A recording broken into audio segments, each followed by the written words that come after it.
실겜? 팅전자 오락실의 팅사마입니다.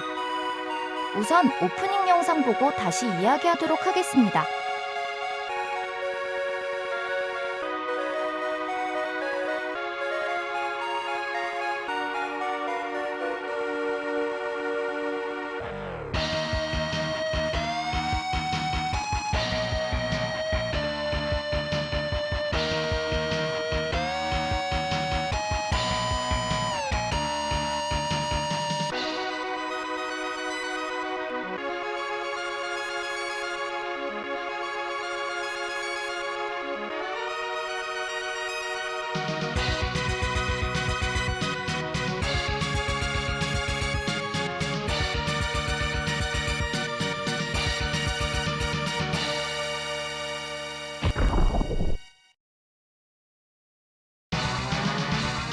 오프닝이 끝났네요. 우선 AI 목소리로 3주째 여러분에게 소개를 하고 있는데 직접 목소리가 괜찮은지 아니면 지금 이 AI로 하는 게 괜찮은지 여러분의 의견을 듣고 싶습니다. 그러니 댓글 남겨주시면 감사하겠습니다.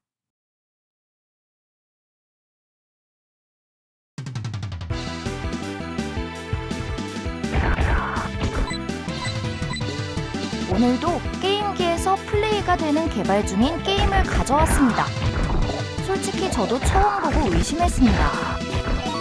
재미가 없을 것 같은 오프닝이었거든요. 바로 그 게임은 티렌햇이라는 게임인데 이게 그냥 요즘 인디 게임이 아닙니다. 실제 90년대 슈퍼 패미컴 기기, 그러니까 그 옛날 팩 꽂던 그 기계에서 돌아가는 게임이에요.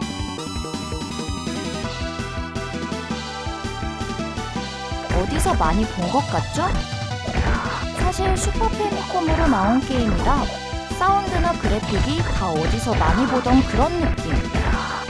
특히 원거리 무기 시스템은 다른 게임에도 나온 것과 비슷하고 캐슬바니아처럼 채찍을 사용하는 등 심지어 그때 당시 많이 보이던 그래픽 기술까지 다 들어가 있습니다.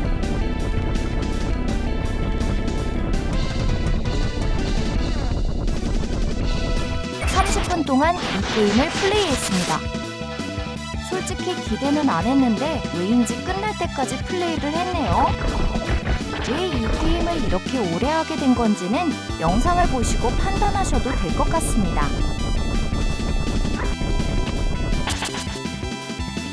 여러분, 90년대에 슈퍼 메트로이드 처음 할 때 그 느낌 기억나시죠? 그 몽환적인 분위기를 완벽하게 재현했습니다. 개발자가 우드 프로그라는 분인데 저도 몰랐는데 알고 보니 예전에 올렸던 영상인 롱맨이 이 사람이 예전에 롱맨 더 시커워즈 만들었더라고요. 그 정도로 만들었다면 이것도 기대가 되는 상황이 되는 거였죠.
자, 이제 화면을 보면은 UI가 상단에 있는데 체력바, 무기 슬롯, 힐 스택까지 다 위쪽에 깔끔하게 배치돼 있죠?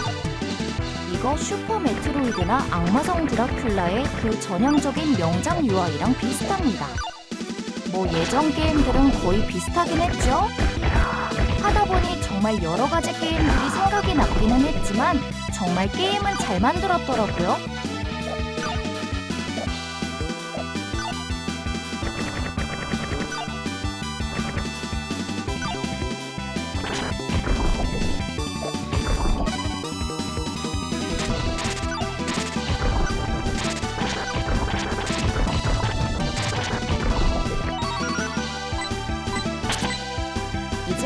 폭력적인 전투인데요. 채찍 휘두르는 장면이 꼭 SD 캐릭터를 만든 것 같은데 채찍 소리 들리세요? 이건 악마성 드라큘라, 그 특유의 묵직한 채찍 소리 같습니다. 원거리 무기는 에일리언 솔저처럼 버튼을 누르면 무기가 바뀌는 시스템입니다. 보통 이런 시스템 섞으면 난잡해지거든요.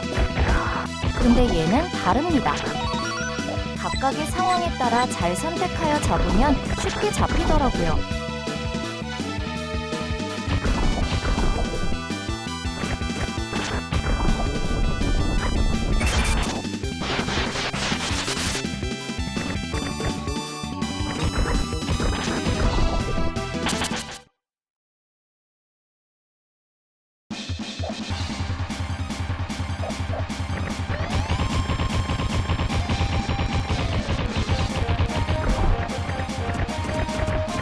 지금은 분열탄으로 저 비행체 잡고 바로 부채꼴로 바꿔서 아래쪽 적들 싹 정리하죠?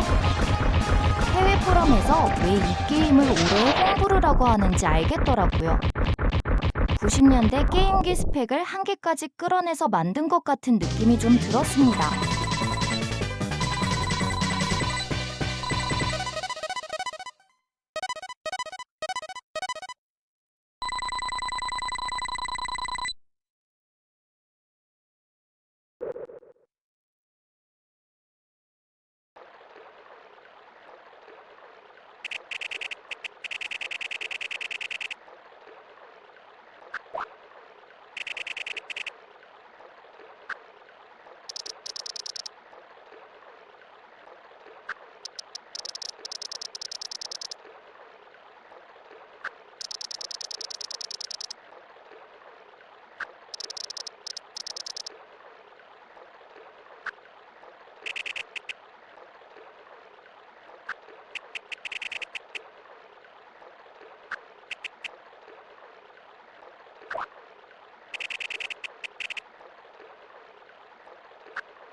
첫 판을 넘기고 나면 스테이지를 고를 수 있는데 선택지는 4곳이 있지만 한 곳만 지역명이 나오며 나머지는 낙트라고 뜨네요. 결론은 첫 판과 다음 판까지만 플레이가 된다는 것입니다. 나머지 부분은 아마도 정식으로 풀리면 열리는 것 같은데요. 기대가 되는 상황입니다. 나중에 완전히 풀린 버전이 나오면 언급이 되었건 플레이가 되었건 살짝이라도 내용을 만들어 보여드리도록 하겠습니다.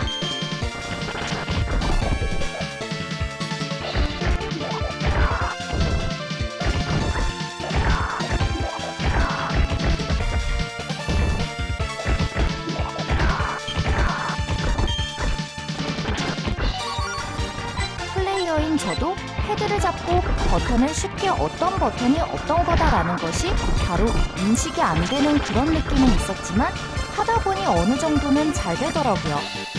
두세 번 하다 보니 그제서야 습관이 들어버린 것이죠.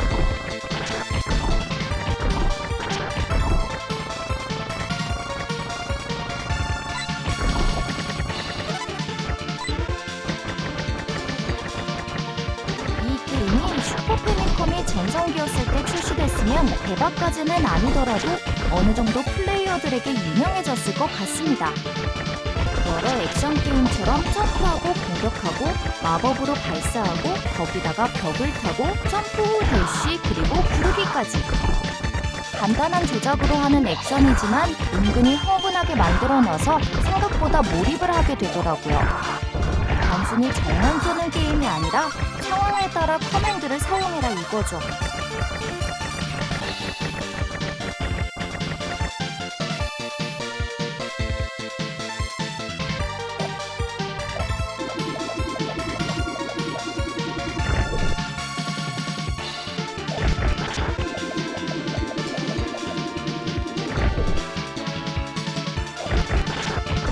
여기서 개발자의 센스가 나오는 것이 체력 채우기가 쉽지 않아요. 왜냐면 바로 먹어서 체력이 채워지는 것이 아닌 특정 버튼을 누르고 있다가 떼면 체력이 채워지는 그런 모아 쏘기 같은 형식으로 되었습니다. 이게 플레이어한테 끊임없이 고민하게 만드는 거예요. 지금 쓸까? 아니면 버틸까? 이렇게 말이죠. 하지만 누구든 체력이 없으면 고민도 안 하고 바로 누르긴 하실 것 같아요. 저처럼 말이죠. 이런 밸런스 잡는 게 진짜 어렵거든요. 근데 이 게임은 그걸 아주 영리하게 해냈습니다.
게임을 하다 보니 롱맨과 비슷한 느낌도 살짝 들더라고요. 롱맨도 벽에 붙잖아요. 그냥 갑자기 생각나서 말해봤습니다.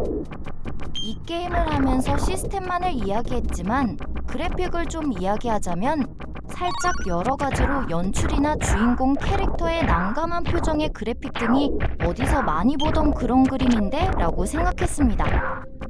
메가드라이브에서는 어떤 특정 그림이 3D같이 움직이면서 확대 축소 그런 것이 좀 적었지만 슈퍼 패미컴은 그런 연출이 많았습니다.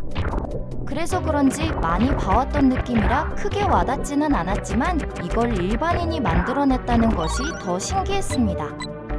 그리고 주인공의 난감한 표정이 어디서 본 것 같다고 했잖아요. 그것을 보고 크레용 신짱 우리나라명으로 말하면 짱구의 표정이 보였습니다.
드래곤의 얼굴이 서서히 확대되는 그래픽 보이시죠? 이게 슈퍼 패미컴에서 기술적으로 엄청나게 힘들게 만들어지는 것이라고 하더군요. 스프라이트, 즉 캐릭터 크기가 저만큼 커지면 게임은 조금 느려진다고는 하는데 이건 지금 렉이 하나도 없어요. 잘은 모르겠지만 개발자는 이 한 장면 때문에 아마 며칠 밤을 고민하면서 만들었을 것 같아요. 예전에 닌텐도가 우린 3D 게임도 할 수 있다고 자랑할 때 쓰던 그 기술이었는데 이걸 여기다가 만들어서 넣어두었다는 것이 대단한 것은 맞습니다. 해외 레딧 양덕들이 왜 우드 프로그는 사람이 아니다라고 하는지 이해가 가는 상황이네요.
스테이지 2를 넘기면 스토리에 대한 이벤트 씬이 나오는데 이 구간은 해석 자막을 넣기 위해 건너뛰었습니다.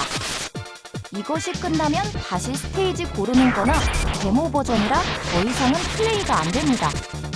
라는 문구가 나올 줄 알았는데 보너스 스테이지가 나오네요. 느낌상 소닉3와 같은 느낌이지만 거의 마리오 카트의 분위기와 소닉3의 에메랄드 얻기 위한 스테이지를 반반 섞어놓은 느낌이 많이 강하네요. 그리고 생각보다 파악은 빨리 되는 게임이며 은근 할만했습니다. 보너스 게임이 끝나면 정말로 데모 버전은 여기까지다 라는 설명을 오작 캐릭터인 햇이 나와서 설명을 합니다.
이 게임, 기술력도 기술력이지만 그 시절 우리가 느꼈던 어릴 때 하던 재미를 만들어준 것은 맞는 것 같습니다. 2026년에 왜 내가 아직도 레트로 게임에 열심인지 오늘 이 영상만으로는 모르시겠죠?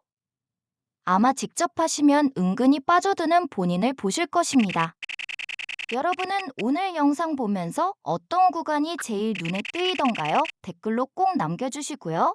여러분만이 은밀하게 알고 있거나 나만 알기 아까운 독특하고 특이한 무료 인디 게임이 있다면 댓글로 많이들 남겨주세요. 여러분이 추천해주신 신박한 게임들을 해보고 괜찮다 생각되면 리뷰해보겠습니다. 오늘 준비한 팅전자 오락실의 리뷰는 여기까지이며 저는 팅사마였습니다. 가시기 전에 구독과 좋아요, 알림 설정까지 꼭 눌러주시는 거 잊지 마시고요. 저는 다음 괜찮은 게임을 가지고 오겠습니다. 빠이 즐겜!